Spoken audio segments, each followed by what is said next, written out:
Welcome to the Success FIntess Podcast. I am your host, Christian Evans. This podcast is about helping you with your relationship with diet and exercise. And today's podcast interview, we have Dr. Robert Singleton II.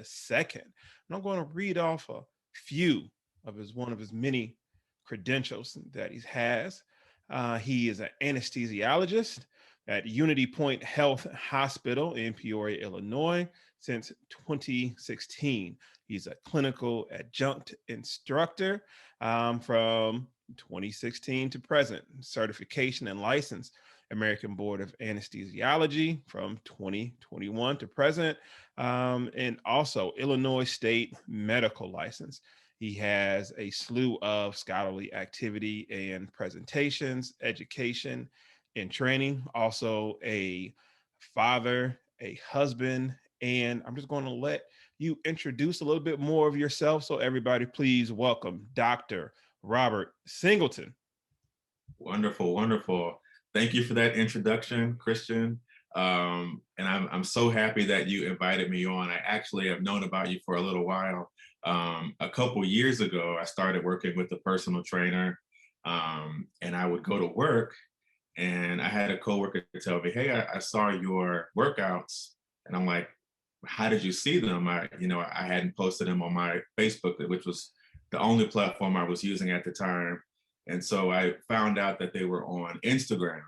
And so that was why I joined Instagram, so that I could see my workouts. And I started following different fitness accounts, different health accounts to get inspired. And I saw your account, and I really like what you're putting out there, your personal training videos and posts. And my wife enjoys them also. So when I got the message from you, I was, super excited to come on and chat with you. It's all good. I appreciate that. We're going to hop right into it because I need to tell you a little bit of a backstory of even how we came to this podcast. A couple days ago, maybe about 2 or 3 days before, probably got all this set up. I'm sorry. I was talking to one of my business colleagues or friends, right? We have a business group chat over in Facebook. And, we're just talking about health because we talk a lot about what's going on in the world right now, current affairs. And she made this comment. We were on subject. She made this comment, and she was saying that, men don't care about their health or don't take care of their health. And obviously I'm a guy, so that kind of struck a nerve with me. But I'm like, okay, so what does she mean? She talking from her point of view, from a female's point of view, or is it real? I didn't look up any stats or anything like that. Then I came across your post that you have posted, and one of the first things you said, okay, in the honor of Men's Health Month, and yes, I'm a personal trainer, but as far as Men's Health Month or Awareness Month or anything like that, that was just totally over my head. I didn't think about it, but I'm like, how convenient is this post, right when I just finished, chatting about, okay, Wow. men don't Wow. men don't take care of their health. And we had a healthy friendly discussion, and I'm like, well, you know what, guys, when we start to grow up or go through puberty, like when females go through puberty, we're not introduced to a doctor Yeah. at an Yeah. early on stage, right?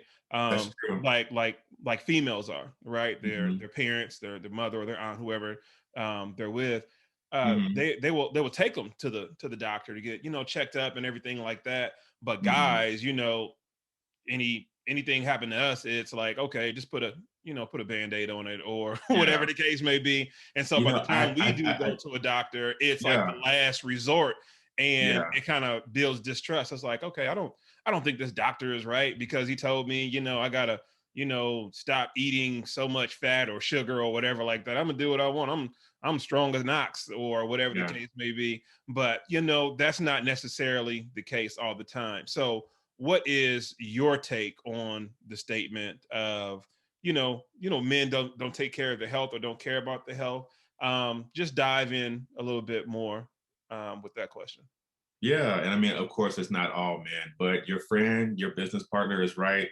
Different sources have different numbers, but between 30-40% of guys do not see a doctor regularly.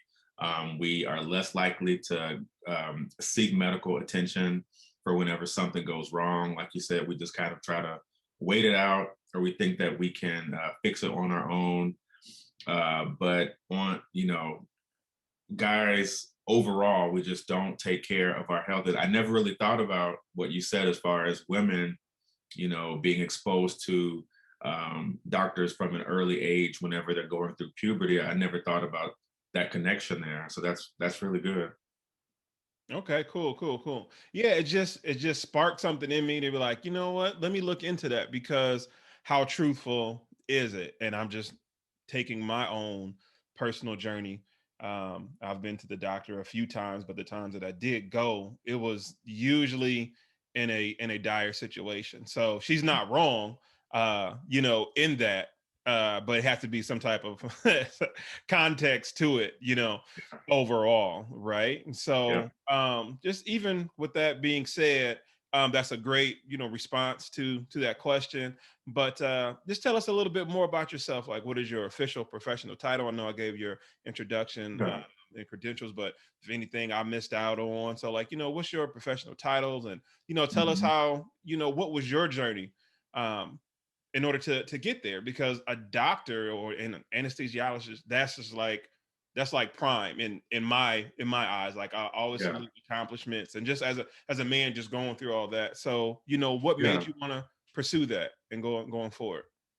Yeah, definitely. So I'm an anesthesiologist, and it's my role to make sure that patients are ready for surgery, are safe during surgery.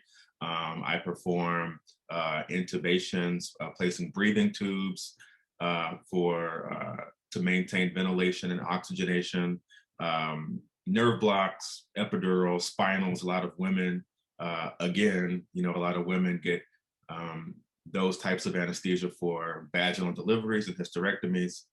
Um, and, you know, anesthesia is not one of the main types of physicians that you are exposed to or hear about. Everybody knows about surgeons and pediatricians, primary care doctors, but um, anesthesia, along with like radiology, pathology, you don't really get much exposure to. And whenever I started medical school, I went to Howard University in Washington, D.C. Um, I thought I wanted to be a surgeon, but one of my mentors was an anesthesiologist, and he really exposed me to the field. And I kind of saw myself being better in that role as an anesthesia provider. And so, like you said, I've been at Unity Point since 2016, and I really love my job. Most days, I'm doing nerve blocks for knee replacements, hip replacements, Mm-hmm. in all different types of cases, and it's very rewarding. Okay, cool. Yeah, I have one client. He's been anticipating getting a knee replacement. We've been working together for about the last like year and a half, and so there's probably a high chance he'll probably have to see you, or you'll be involved in his procedure, one Yeah. way or another. So yeah, that's pretty interesting, man. Mhm.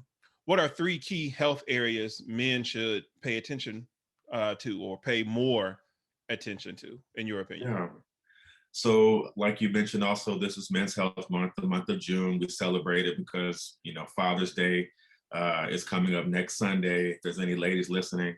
Um, so, I kind of break it down into five big areas that we need to focus on. The first one is, or the first two are diet and exercise, which kind of is your lane there. And then the importance of seeing a doctor regularly, maintaining that relationship with a physician who you trust. And then smoking cessation. If you smoke, you definitely ought to quit. And then the importance of wearing sunscreen, especially Mhm. now that it's summertime. Everybody, whether you're fair skinned or you have brown skin, everybody benefits from wearing sunscreen, because most cancers are caused by UV radiation exposure. So those are the areas that I'm focused on mostly this week. And on Thursday, I'll be doing a takeover for my hospital Unity Points Instagram page, Okay, and I'll cool. be posting some things there, kind of talking about each of those topics. Okay, cool. Cool, cool, cool. Cool. Yeah, those three things, like you said, smoking, if you're doing it, quit. Um, or the other two you mentioned, Yeah, diet, exercise, diet and sunscreen, exercise. Yeah, mhm, sunscreen. Okay, sunscreen. seeing your Okay. doctor. Yeah. Okay. Um, from your view, as far as where you're at, what are most males being admitted to the hospital for that you've seen in this past year besides COVID? Um, is there like anything on the rise? I know you're an anesthesiologist, but are you Yeah. seeing more, let's say more hip placements because Mhm. society's getting older, or what are you seeing? Yeah, so it really varies by region, it varies by age, the reasons for men being admitted to the hospital. But the top three causes of death from 2020, the first one, the big one, is heart disease. We had about 690,000 Americans die of heart disease last year. The second one is cancer, about 598,000 deaths last year. And the Wow. third one was COVID. We had about 375,000 deaths due to COVID. So those were the top three causes of death. And the good thing is that in some of these cases, they could have possibly been prevented by focusing on those areas that we talked about: diet, exercise, maintaining a healthy weight, smoking cessation, seeing your doctor. It's not every case where it's preventable, but even if you already have disease, Hmm. being able to manage your disease can help to prevent you from suffering, uh, poor health outcomes, and give you the ability to have more good health years. Okay. Okay. Cool. Cool. Cool. Cool. Gotcha. Got you on that one. All right. What are I'm sorry. How important is mental and physical health? Um, how does it impact your family? So your family life as a husband, and speak on like a little bit how that coincides to like fatherhood. Yeah. So for me, I have to have balance in my life. Like for me, in order to be happy, I have to kind of make sure that physically, I'm working out, I'm eating right, I'm spending time with my family, I'm managing my stress. I always, Monday through Friday, I start my days in the gym.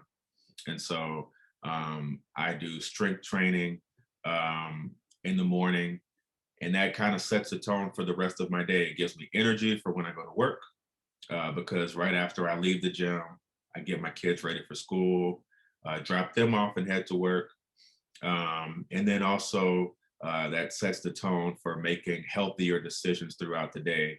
If I start out making a decision to go to the gym, it carries over to what I decide to eat for breakfast and for lunch at work. Right. Um, and then, whenever you work out and you're healthy, that affects your mood, that allows you to Right. de-stress. Right. It's an outlet for me whenever I feel stressed. I work out and I boost my endorphins and feel much better. I got you. I got you. Yeah.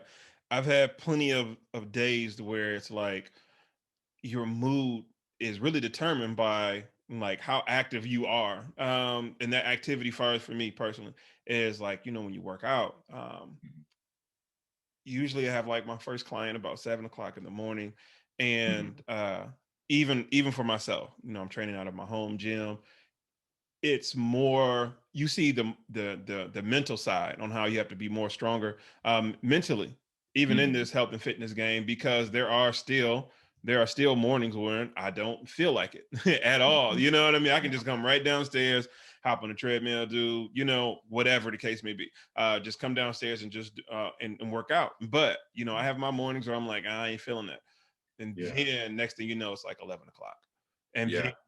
my whole mood is just completely off. But on Mhm. days where I get up and work out before my first client, like it's like I drunk like 3 cups of coffee. You know what I mean? Like your mood is just balanced. Um, how you think and how you perceive and how you just look at things. It's a lot better. So yeah, Mhm. it's getting your workout out. done first thing of the day is so important. Like you said, it just sets the tone and sets the mood. Okay, so with that being said, what what's your favorite muscle group to train or work out, however you want to classify it? That's a really good question. Mhm. I think my favorite muscle to train is back because I feel like it's one of the more difficult ones to get a really good pump and the next day feel sore. Right. I feel like if I want my legs to be sore, like that's easy. I Biceps, got you. Yeah. your biceps, triceps, you can really get a good pump. But whenever the next day I have a sore back, I'm like, oh wow, that feels Yeah. amazing. Yeah. It's a different feeling. It's a different Yeah, feeling when your back is sore. yeah, Um, and it's such a huge muscle group that by the time you actually like just tax it, it's a different sore. Like you said, when you want to train your legs or want your legs to be sore, you can identify with that feeling. As far exactly. as for me, it's like when I start like really taxing, as far as my back and different exercises, and then maybe like a day and a half later, I'm like I'm scratching my back on stuff. I'm like, what Yeah. is that? What is that? I'm like, what? I'm like, oh, okay, I worked on my back. That's an after effect, and I just really started to like hone in on my back maybe like the last like 12 months. And so Yeah, like all these new I won't even call it pain, but I say pain so it can identify with so many people. It's different, but it's interesting because as far yeah, as for me, it's like once I feel that, it lets me know it's like, okay, that muscle has been dormant for a while, or what you have been doing, you haven't been doing enough because yeah, it last night or yesterday in the gym, it's showing. So keep doing what you're doing. yeah. Because like matter of fact, I just hit back. What's today? Saturday, Thursday. Okay. I had a back session with a client, and then you know Mhm, what? It went by pretty good because you can either isolate or compound, and mhm, there's different different handles way to as far as like mhm. grip, bar, whether if you do an isolation, like I said, that or compound. But yeah, back has become my new favorite Yeah. exercise. Yeah. So what's your least favorite? What's your least favorite exercise? Ooh, that's a good one. My least favorite. I think for some reason, when I was in high school, when I was younger, I used to love doing abs. Mm-hmm. Um, and I kind of stopped doing abs for a while. And then I started back one day. One of my friends on Instagram, he and his wife do like virtual abs classes. And so I said, abs, I remember it as being kind of easy. Mm-hmm. Man, the next day I could not walk straight at work. People were like, "Oh my Yeah. gosh, like what happened to you? Did you hurt yourself?" Uh-huh. Like I think my hip flexors had gotten super sore. Um, so I don't know. I feel like abs has become more difficult for me, like the older I get. But I was talking to my brother. He's on his own weight loss and fitness journey, and he has lost quite a bit of weight. But he says whenever he um, whenever he works out his abdominal muscles, whenever he does sit-ups, he feels like that core work helps him not only feel stronger in that area, but it also tightens, and it also helps with his back, and helps him feel better overall. So that's my least favorite. So it probably is the area that I need to focus on more. I got you. You know what? We're probably one and the same. That's one of my least favorite Yeah. exercises or body parts to work. Um because like you said, after that day you said your hip flexors were sore. So I'm probably assuming there's a lot of like leg lifting in that Mhm. Yeah. in that routine, right? Yeah. So it's like everything else you can kind of work independently, like we talked about. Your backs, got your arms for that, you got your legs, those pretty like Mhm. independent on fire as to use. But like with the core, you can't really kind of like isolate your core. You have to Yeah. use other limbs and other body Mhm. parts to actually access it. Mhm. Speaking of like hip flexors, you're laying on the floor, even if you're just doing leg lifts to work your lower part of your abdomen. eventually your quads are going to start burning. You know Yeah. what I mean? Exactly. So it's a love hate, but it does work with your posture. Nowadays, since what the last 12 months, it's been a lockdown. Everybody's been accustomed to doing Zoom or Mhm. accustomed to working from home. It really helps with your posture, even like when you're Yeah. sitting, and that's very important. Your core stability, and your core stability, it does help even when you are doing a back exercise, even if it's like a isolated bent over row. You still have to be able to maintain stability when holding that dumbbell or that barbell when you're leaning over, because if you don't have any type of core strength, you're going to Mhm. tilt right over. You know what I Mhm. mean? Yeah. So Yeah. yeah, I see that the importance of doing what you don't like. And one of our last questions is, who does the meal prepping in your home? Wow, that's a good one. You know what? Meal prep. So, exercise, I feel like I've kind of mastered exercise. Hmm. Like you mentioned, nobody's perfect. There's times whenever your motivation is super high and whenever your motivation's low. But typically I'm pretty dedicated to my workouts. But the diet part is the part where I have less discipline in. And I have a calorie counter. I generally know how much carb, fat, and protein to take in, but that's one area that I am kind of struggling, need to do better with as far as meal prep. I don't prepare my meals right now. I kind of eat what's at the hospital, which I know if you fail to plan, you plan to fail. So I know that I need to work on prepping the meals more. I got you. I got you. I got you. Yes, meal prepping is one of those things. It's another layer of being an adult, another layer Yeah, of being yeah. responsible amongst the other responsibilities that you have. Um, some weeks, we're on point, like, okay, I got a plan, I'm gonna do this, XYZ. And then some weeks it's just not that. I don't feel like Mhm, washing any more dishes, dirtying up the kitchen. I don't feel like going to the grocery store. I just don't feel like it. We've all gone through it. Even if it's come down to just tracking, okay, it's mhm, like, all right, got to put this in the phone, got to do this. And the reality of a half a cup or quarter cup of almonds can, make or break if you're going to, eat past a certain time, or if you hit your calorie goal, or whatever the case may be. mhm. And you have to do what's best for you, especially like in the mental health part, because sometimes that can be daunting. That can be um, just added layer of pressure, added layer Mhm. of what you're supposed to be. But sometimes we just got to go through that in order to, obtain our goals, whatever those Mhm. are, whether they're like a physical goal or just a mental goal for you, just saying, I'm not gonna quit. I'm not going Yeah. to stop. I'm gonna actually finish what I start. I have some of those days or some of those weeks where it's like, okay, let me do exactly what I said to do, because we can all Mhm. have a plan of what we want to do, what we feel is the best way, but we get deterred, and it's natural. You're a family man. You got Yeah. a wife and kids to take care of. Things happen, Yeah. and it's not so much black and white all the time, where it's like, okay, um, I need to make sure I eat this every single day. It's, our concentration is only going to be so much on some things.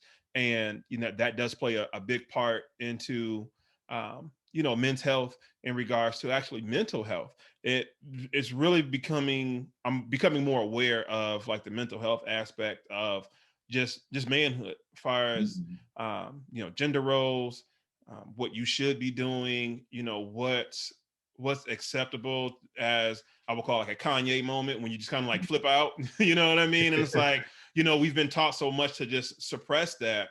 Mhm. And versus just looking at it as a suppress to versus like shutting you up, it's like Mhm. more of a suppress to understand what you're going through, Yeah. to understand like more so how to react. Mhm. And I just think as growing up, as far as at least, not so much, in my household or whatever, but just, Mhm. just being around what, the culture of, it's like, all Mhm. right, if you feel some type of way, shut up about it. Yeah. And it's that suppression versus like, okay, I need help walking through this process. Mm-hmm. but, as guys, we're just taught to, hey, just tough it out. Like we Mm-hmm. were talking about earlier, um, just tough it out and, just put a Band-Aid on it, drink some Robitussin, grandma gave you some Robitussin, you're like, hey, I ain't feeling good. It's like, drink some Robitussin, go back outside or whatever. But again, just dealing with all that and just really trying to encompass like, men's health and what it means. It's not so much physical. There's not so much spiritual, and it's not so much mental. It's everything Yeah. all into one. So yeah, man, I appreciate you taking time out of your day. And you told me earlier the kiddos were asleep, and you're trying to just make sure you kind of talk in the regular tone to make sure the kiddos don't wake up. But this Saturday afternoon, I know you want to get to relaxing on your day off. But I actually do really appreciate you taking time out of your day to just enlighten us in the world of a doctor and what it mental health means to you far as on this June 2021 and just everything going forward, man. I wish you and your family much blessings and peace in this 2021, health and safety and prosperity. And before we leave off, let everybody know, you mentioned you are taking over your far as Methodist's Instagram handle, so you can go ahead and shout them out. Go ahead and shout your Instagram handle out and let everybody know where they can catch you at and follow you for more information. Yeah. I'm at Robert Second 53, and this Thursday, I think it's June 17th, I'll be taking over at Unity Point Health. There's hospitals in Illinois, Iowa, and Michigan, I believe. So I'll be talking a little bit more about some of the topics that we discussed as far as staying healthy. Okay, cool. All righty, man. You have a blessed Saturday, and I appreciate you stopping by the Success FIntess Podcast. I appreciate you, brother. Thanks, man, and keep on inspiring us. No problem.